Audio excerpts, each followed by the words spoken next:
مشاهدينا الاعزاء، السلام عليكم ورحمه الله وبركاته. اهلا وسهلا فيكم بحلقه جديده. اليوم جايب لكم معي ذكر طائر هوغورومو جديد. زي ما شايفين الطائر هذا جديد وخايف من المكان الجديد لسه. هاي اليوم اول مره بطلعه من القفص. جبت لكم 3 طفرات مختلفه من الهوغورومو. طبعا مشاهدينا الاعزاء الطائر البادجي شو ما يكون يعني استرالي ولا عادي، كبير ولا صغير، ذكر ولا انثى، كله بتروض. طبعا مشاهدينا الاعزاء يعني زي ما راح تلاقوا في قائمه التشغيل في كثير من الفيديوهات لعمليه ترويض كثير من طيور البادجي بمختلف انواعها. زي ما انتم ملاحظين مشاهدينا الاعزاء هذا ذكر هوغورومو كبير بالعمر. بنقدر نعرف هذا الشيء من لون الكير اللي هو اللون اللي فوق من قاره. لما يكون ازرق زي هذا الشكل بكون هذا ذكر عمره كبير فوق السنه تقريبا، جاهز للتزاوج. زي ما شايفين كيف شرس وبعض. ان شاء الله نقوم بعمليه ترويضه من الصفر قدامكم على الكاميرا اليوم. اول شيء بنفتح جناحه بهذا الشكل، بنعد 6-7 ريش من جناح واحد وبنلزقه بلزق شفاف. بنكون مجهزينه قبل بوقت، قبل ما نمسك الطائر بايدنا.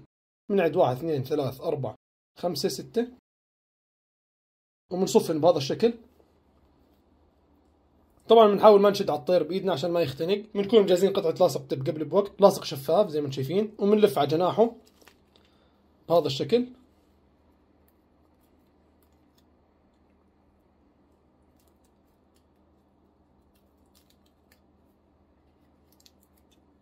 طبعا مشاهدينا الاعزاء ما بنشده كثير على جناحه عشان ما يتاذى الطير.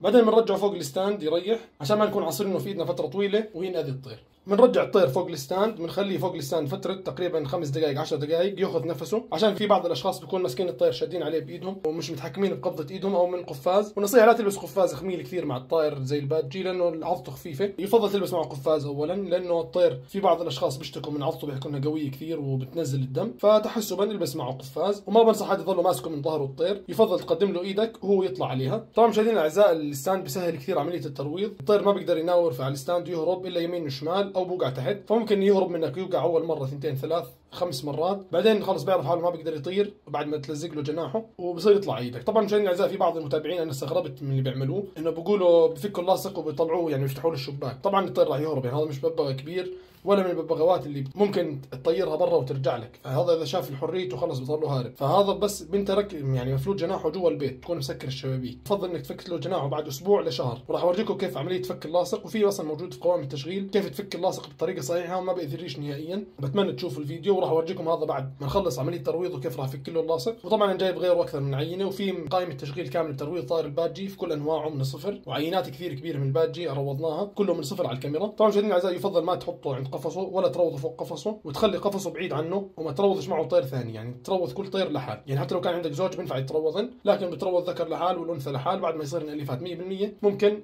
تحط الاثنين مع بعض وتصير تتابع فيهم. طبعا مشاهدينا الاعزاء الستاند بيسهل عمليه الترويض تقريبا من 50 ل 80%، بتصير اسهل لانه الطير ما بيقدر يناور بس بهرب يمين وشمال، وممكن يوقع تحت اذا ما طلع على ايدك، فبسهل عمليه انه يطلع على ايدك الطير اكثر من القفص. القفص بضل الطير متشعلق فيه زي ما شايفين كيف شاطر. الطير بس قدمت له ايدي طلع فوقها. الستاند صراحه مسهل كثير في عمليه الترويض، اسهل من القفص ب1000 مره. القفص بصير الطير بس بده يهرب ويدخل جوا قفصه، وحتى لما تيجي تطلع الطير من جوا القفص طلعه بقفاز وما تمسكه من ظهره. يعني حتى لو الطير وقع على الارض لا تمسكه من ظهره بايدك بدون قفاز، يعني يفضل انك تمسكه في ايدك ولما تكون حاط عليها قفاز، لانه الطير ممكن يعضك لما تمسكه من ظهره. اما اذا بتخليه يطلع على ايدك طلوع عادي ما بيعض زي ما شايفين.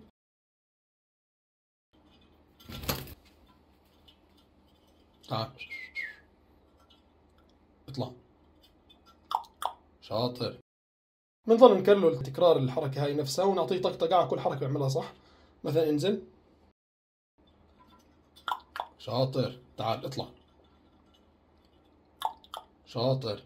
نعطيه طقطقة على كل حركة بيعملها صح، الطير بصير أليف 100% خلال زمن قياسي، يعني ملناش أقل من 10 دقائق الطير ما شاء الله عليه صار يعني يتجاوب معي ويطلع على الإيد. طبعا هاي أول مرة بطلعه من القفص، وجايب لكم معه يعني كمان واحد ثالث، غير في واحد ألبينو جبته، يعني جبت 3 طيور ذكور مع بعض كبار بالعمر زي ما انتم شايفين. هذا الذكر لونه زي بنفسجي وطبعا له فلتين من ورا، ظهره شايفين كيف عليه وردتين. وجبت واحد لونه اخضر، واحد البينو ابيض، وثلاثه قمت في ترويضهم يعني ورا بعض. راح تلاقوا كل واحد له فيديو منفصل على القناه. اطلع شاطر.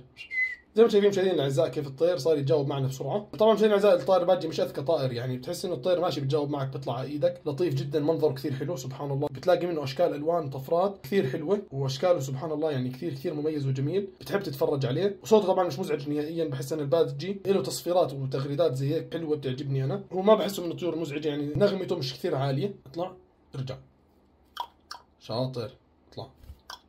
وصراحة من أسهل الطيور للترويض هو طائر البادجي في كل أنواعه، يعني حتى الإنجليزي لسه أسهل من هذا. حتى المشاهدين الأعزاء طائر البادجي الهوجو رومو كثير سهل ترويضه، والبادجي الإنجليزي كمان كثير سهل ترويضه، وحتى الأسترالي كثير سهل ترويضه. أهم شيء ما تكون معنف الطير وما فيش عنده رد فعل سلبي منك أو إنك متعامل معه بعنف قبل هيك، ولا تعصره في إيدك فترة طويلة، بصير الطير يطلع على إيدك بكل سلاسة وأريحية، وبيطلع يعني وبتجاوب معك وبكونش فيه خوف نهائيا. طالما الطير مش خايف منك راح يعمل الحركات اللي بدك اياها منه، وراح يكون لطيف جدا ويتروض بشكل يعني سريع جدا وبزمن قياسي. لكن اذا كنت مخوف الطير او مأذيه او دافشه او ضاربه في ايدك راح تكون مولد عنده خوفه، وراح يعني الطير يغلبك في الترويض. طبعا بديش معه القفاز لاني شايف الطير ما شاء الله عليه ما بعضش ومتجاوب معي في شكل ممتاز. لما يكون معطينا ظهره الطير بنلمس ذنبه زي هيك هو راح يلف. لما يعطينا وجهه بنقدم ايدنا عند اجره زي ما انتم شايفين، اطلع كوكو يلا شاطر. لما يطلع بنعطيه طقطقه، الطير بصير يعني في زمن قصير جدا اليف 100% زي ما شايفين كيف. بنصير نمسد له صدره، اطلع يا كوكو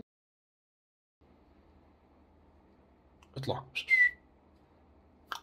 طبعا مشاهدينا الاعزاء ما بفضل تفك جناح الطائر البادجي فتره قصيره. طبعا مشاهدينا الاعزاء اذا بدك تمسك طائر البادجي عن الارض يا بتمسكه في قفاز يا بتمسكه من رقبته زي هيك، بس ما تشد عليه كثير، وبتوقفه على اصبعك. كل ما ينط بتوقفوا على ايدك زي هيك، فالطير بنط له مرتين ثلاث او مجموعه مرات، بعدين بيعرف انه ما بيقدر يهرب منك او ما بيقدر يطير، فبصير يثبت على ايدك وبصير يسمح لك تمسد راسه وتعمل اي شيء بدك اياه معه. زي ما انتم شايفين كيف اولا راح يكون يهرب في راسه ويروح يمين شمال، لكن بعدين بصير يعطيك راسه ويتقبل انك تمسد له اياه. شاطر. منظره سبحان الله يعني والوانه شيء بجنن، حتى الرسمات اللي على جسمه النكشه كثير حلوه سبحان الله، والطائر تحسه هيك لطيف. اطلع شاطر. طبعا في منه يعني طفرات معبى طائر الهوجو رومو، زي ما شايفين كيف حتى الفتله الريش اللي عند رقبته، واللون سبحان الله يعني اللون خرافي. والوردات يعني ممكن هو يوقع منهن وردات لانه بيكون هذول في المحلات بنباع بيكون المجموعه كبيره بالقفص، فممكن يكون من نتفات الفلل اللي على ظهور بعض. زي ما شايفين مشاهدينا الاعزاء اذا تمسكه من رقبته ما بيعض، عشان انت بتكون متحكم فيه ما بيقدر يعضك، فما بنصحك تمسكه يعني من ظهره زي هيك وتكون تارك راسه فالت. واذا كنت لسه مبتدئ يعني صعب تمسكه من رقبته بسهوله الا يعضك. اللي بس معه ظلك لابس معه القفاز بنضل نمسد له راسه مشاهدينا الاعزاء، ونكرر معه الحركات اللي عودناه عليها، انه يطلع على الاصابع من اصبع لاصبع ويثبت على الايد فتره، ونعطيه طقطقه على كل حركه صح، وبنعوده على الستاند ينزل عليه ويطلع من فوقه. شطور. تعال اطلع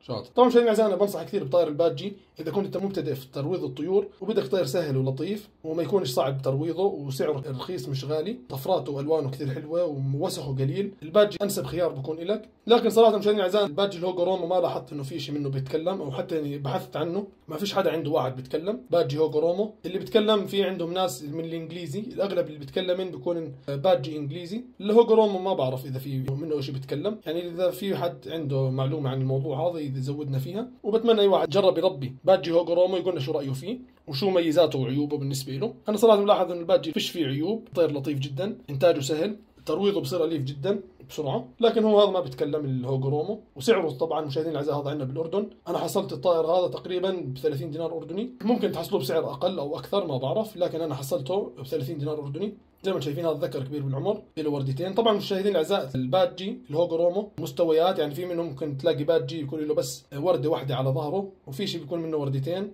زي ما شايفين كيف لما يعطيك ظهره بتلمس ذنبه بتقول له اطلع، بتقدم ايدك عند اجره وبتدفش لورا.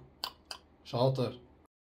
زي ما شايفين كيف بوصل مستواه خلال يعني اقل من 15 دقيقه، كيف بيطلع على الايد وثابت فوقها ما شاء الله عليه. بخلينا نمسد له راسه، وشلحنا معه القفاز من اول عمليه ترويض. طبعا هاي اول مره بطلع من القفص، وهذول جايبين جديد، هذا ثاني يوم الهن عندي.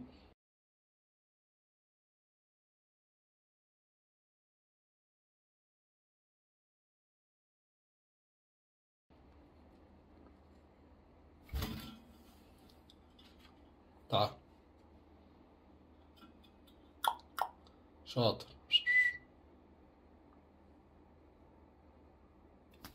بتمنى مشاهدينا الاعزاء كل واحد عنده هوجو رومو او رباه يقول لنا شو رايه في الطائر هذا وشو سعره عندكم في بلدكم لتعم الفائده ونستفيد من تجاربكم. زي ما قلت لكم هذا انا حصلته ب 30 دينار اردني. ما بفضل حدا يفك اللاصق خلال فتره اقل من اسبوع لشهر. وطبعا مشاهدينا الاعزاء لما تفك اللاصق الجناح الطائر هذا ما بينفع تطلعه برا البيت لانه ممكن يهرب ويروح منك، يعني هو 99% راح يهرب وتخسر الطير.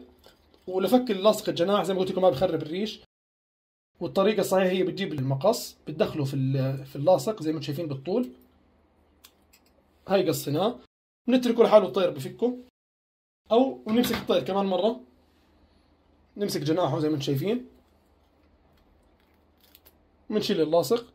جناحه هيو كامل 100%، واللاصق هيو ما اثر على الجناح نهائيا.